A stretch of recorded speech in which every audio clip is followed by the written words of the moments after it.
That's the way science works, okay? You get a theory, you give evidence for it. If you don't have any evidence, you throw it away and get a new theory.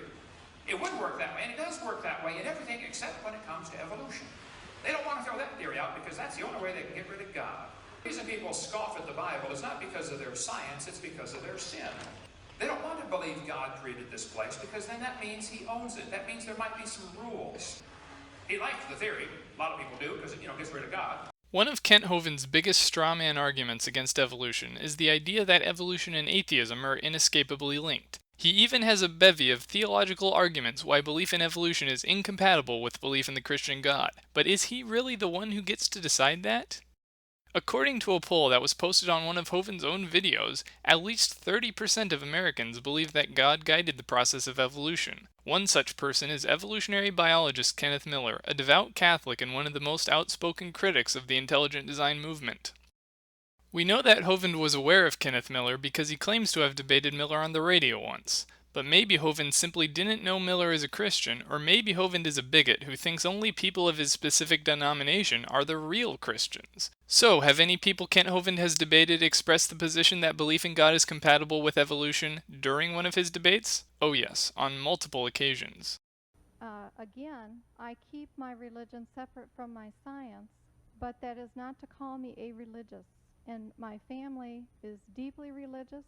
We have many ministers amongst us, and I resent the implication that evolution is a godless science. Evolution is a mechanism to explain what we observe.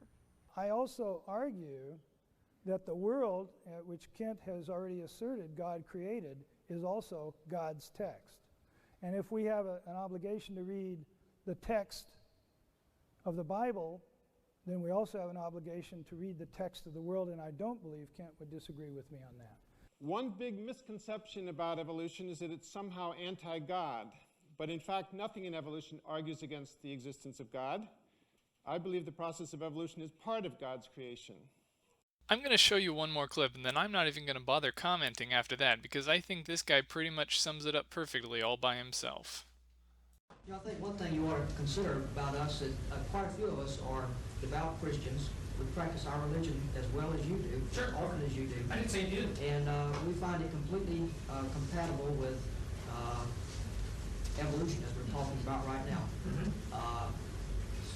You seem to keep insisting that this is not the case, that we, because we are espousing evolution, that we are not Christians or somehow, like you put on a board while ago, we're associated with communists and Nazis.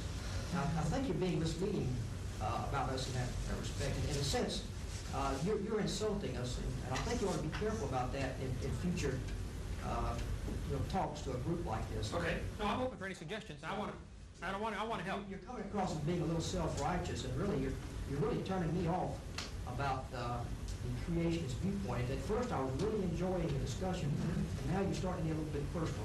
So that's constructive criticism. Good observation.